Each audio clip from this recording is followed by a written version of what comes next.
Mari.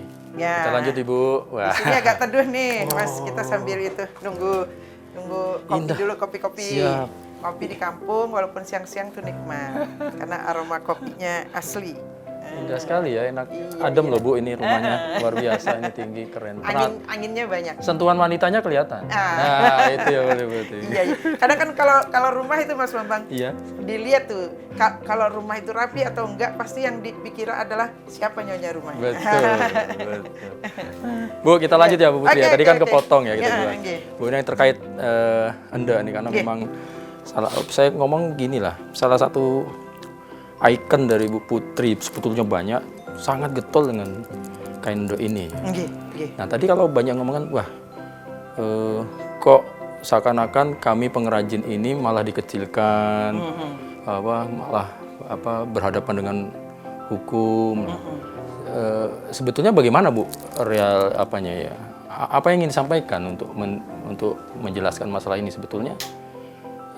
Yang melanggar siapa, yang ini siapa gitu kan kalau pandangan kita. Iya, Bagaimana iya. Bu Putri Nah, terkait dengan itu? Ibu juga gini Mas Bambang, kan dapat ilmunya bertahap nih Ki. Iya. Karena Ibu masuk ke dalamnya, Ya. kan kemudian Ibu menemukan permasalahan, Ibu ingin bantu carikan solusinya. Nah, masalah kemudian ada yang kesenggol-senggol di situ, Ibu berpikir begini. Jadi Ibu tidak sedang membuat masalah, Ibu sedang carikan solusi. Karena ketika Ibu mendapatkan solusi ini, banyak UMKM, banyak pengrajin yang akan tertolong. Karena tidak banyak yang melihat di dasarnya ini sudah mulai rapuh pertenunan kita. Buktinya apa? Buktinya banyak kemudian yang ngomong, Bu, tolong dong bikinin sekolah menenun untuk anak-anak kita.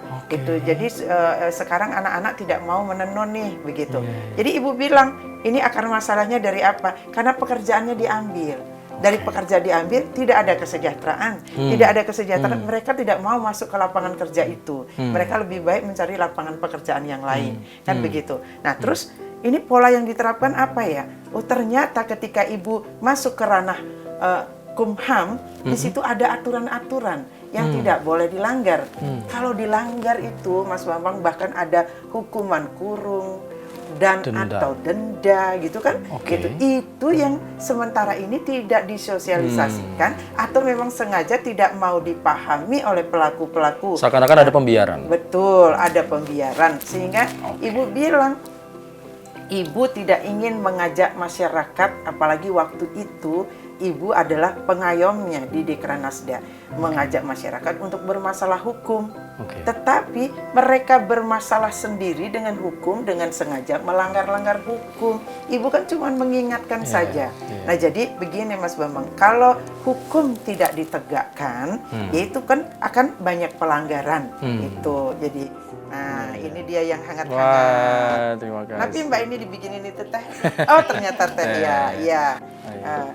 Kalau teh di sembiran beda itu Mas Bambang. Gitu gimana, sedikit Bu? wangi melati. Oh, Tapi ini caranya celupkan melatinya sih. Oh gitu. Jadi teh melati ya Bu ya. Nggih, bercanda. Waduh, matur suksma. Suksma. Luar biasa. Kayaknya perlu dicicip dulu Bu.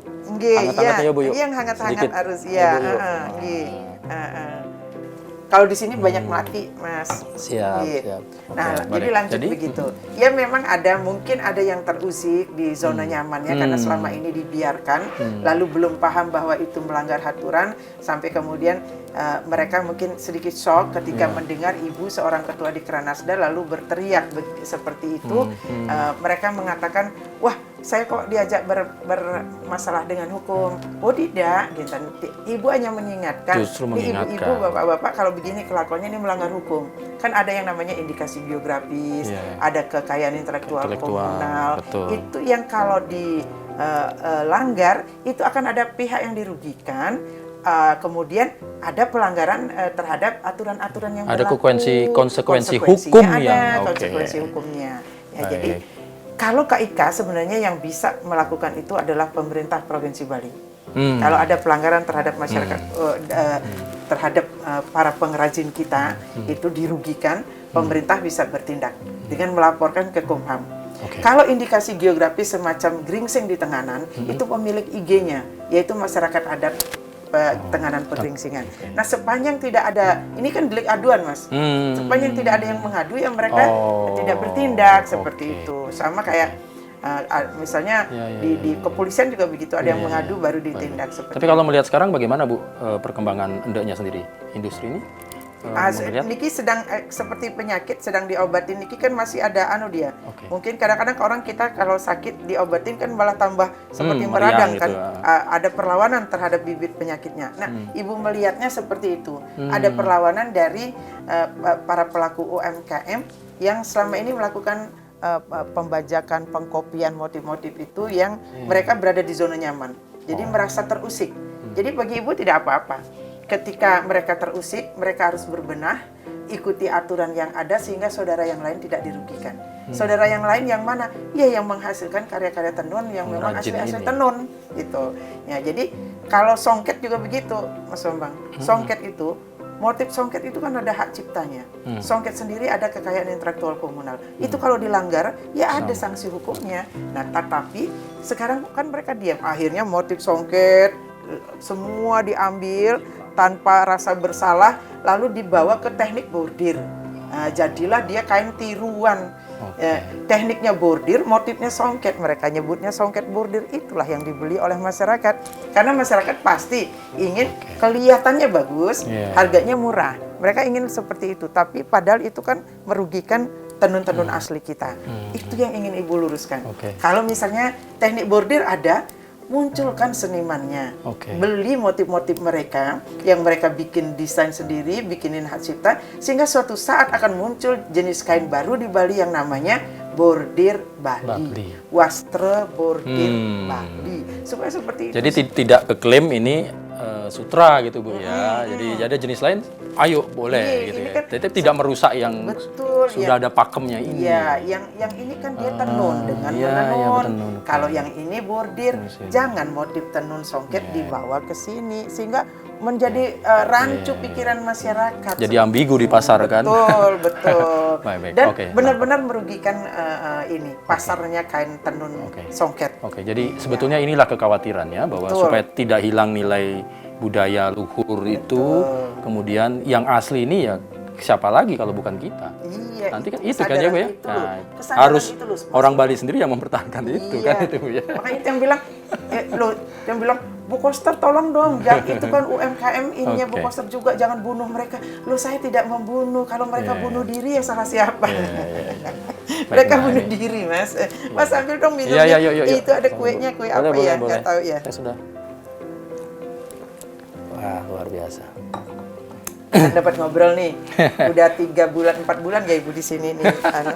Paling kalau ketemu teman-teman ajak ngobrol kembali lebih banyak ke ruang seni Bu kan. Nah, ini juga nih aku pengen membahas itu nih Ibu. Jadi baru ingat. Selamat dulu Bu ya. Kemarin kan dapat penghargaan Life Achievement dari ajang Mas Bambang juga kan banyak dapat penghargaan itu. Bolak-balik naik. Bolak-balik Bang. Karena anak-anak nggak mau Bu, malu. Karena kita suruh anak-anak aja yang naik. Nanti tahun depan mesti Bu sediakan kostum khusus nih. Kalau naik pertama pakai baju yang ini. Kedua ganti lagi. Iya. Selamat ya Bu ya dapat Life Achievement. Terima kasih Mas Bambang. Ini kan tidak berkat Mas Bambang juga yang sama-sama, ini jadi semangat kita. Karena memang ketokohan seorang putri tidak pernah lepas dari seni teater, drama, dan terakhir tari, bahkan puisi. Semua diborong lah Bu. Luar biasa kemarin. Iya. Nah tapi ini juga lah menarik. Ternyata seorang putri, kalau aku melihat dari biografinya yang ngobrol-ngobrol, tanya tetangga-tetangga, ternyata di dunia politik bukan hal yang baru juga. Terkait dengan politik, organisasi maksud saya. Organisasi. Iya Bu Putri ya. Iya. Kalau boleh mengulik sedikit Bu, apa yang bisa kita kulik lah, kita share pengalaman organisasi seorang putri. Saya melihat dari muda sudah sebetulnya terlibat. Ya. Apa Bu kalau boleh Putri? Iya. Nah itu mungkin teman-teman banyak yang nggak ngeh karena ketika waktu masih SMA nih kan teman-teman lebih banyak berkegiatan ya belajar berkelompok gitu, lebih tekun di pendidikannya. Kalau Ibu sendiri sudah mulai keluar dari zona itu, sudah mulai SMP aja udah berteater. Oh, jadi ekstrakurikulernya Iya. diperkuat. Kemudian masuk ke sanggar begitu. Nah, kalau kegiatan ini ibu mulai sejak SMA kelas 3 Oke. tanpa sengaja itu karena berawalnya dari seni juga. Baik. Jadi Gerakan Mahasiswa Nasional Indonesia waktu itu bikin pagelaran. Jadi ibu disuruh baca puisi lagi di situ. Nah, semenjak itulah ibu bergaul dengan teman-teman yang para aktivis, organisatori seperti itu.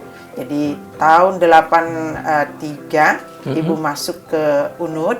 Jadi tahun 84 ibu sudah mulai menjadi pengurus GMNI di tingkat provinsi. 83? 84. Iya. Oh ya, oke. Iya, karena 84 ibu baru masuk ke universitas. Terus dari GMNI kemudian tahun 87 ibu dikirim oleh KNPI untuk lomba pidato tingkat nasional, ibu juara di sana.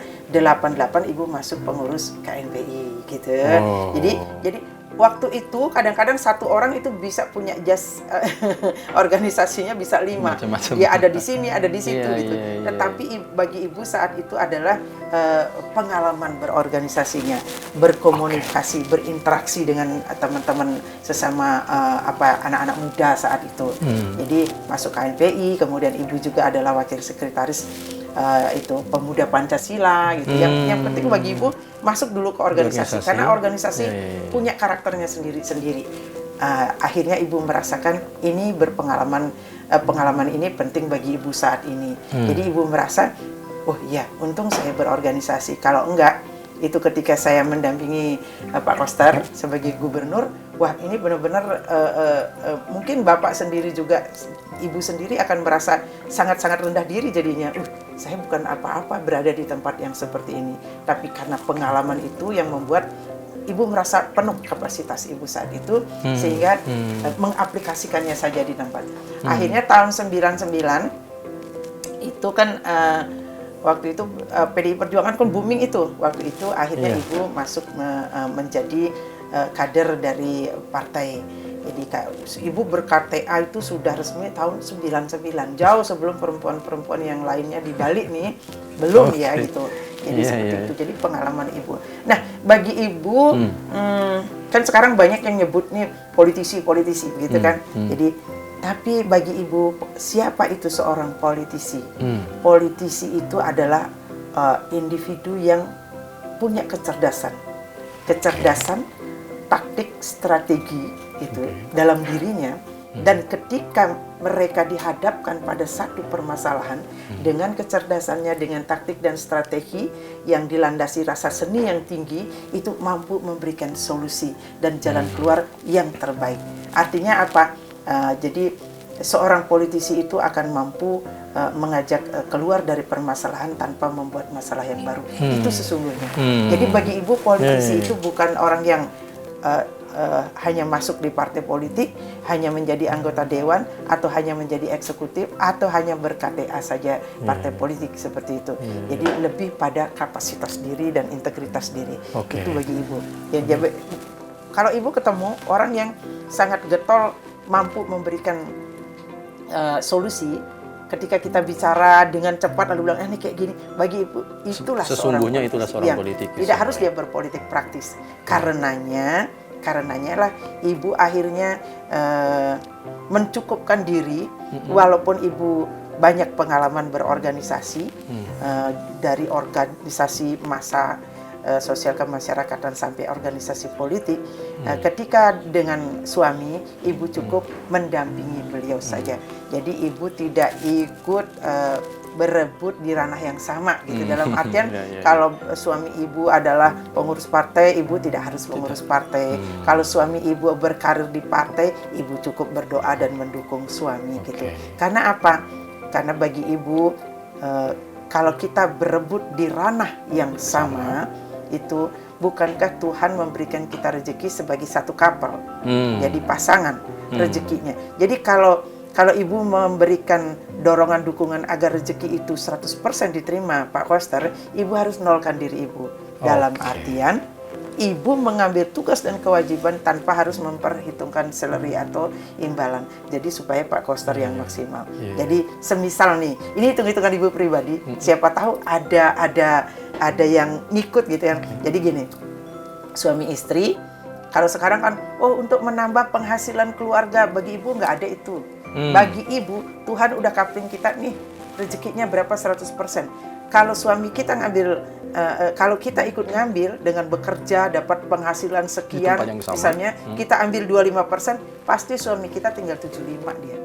Nah, kalau ibu 0, suami ibu 100. Kan kelihatan gede. Ini keyakinan. Betul. Jadi apa ya? Betul. Keseimbangan ya. Betul. Nah, tidak boleh tidak boleh maruk. Nah, makanya itu ibu tidak ikut cawe-cawe. Misalnya sekarang nih Pak Koster itu ketua DPD, Bali, terus ibu minta jadi DPR RI, misalnya jadi bupati, enggak. Di samping ibu menyadari ranah ibu tidak di situ.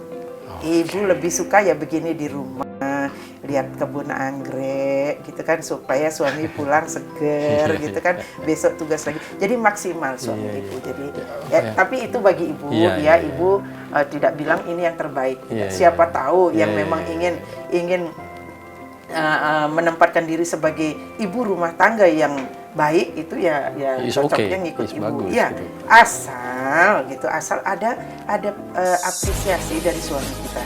Jangan karena kita tinggal di rumah pakai daster gitu. Jadi suaminya harus tahu yang dibutuhkan dan yang diinginkan itu harus sama. Oke. Jangan yang diinginkan tampilan wanita karir, yang dibutuhkan ibu rumah tangga. Kita minum, Bu. Nanti kita lanjut lagi untuk segmen terakhir nih sama Ibu Putri. Saudara jangan kemana-mana, kita akan lanjut setelah ini.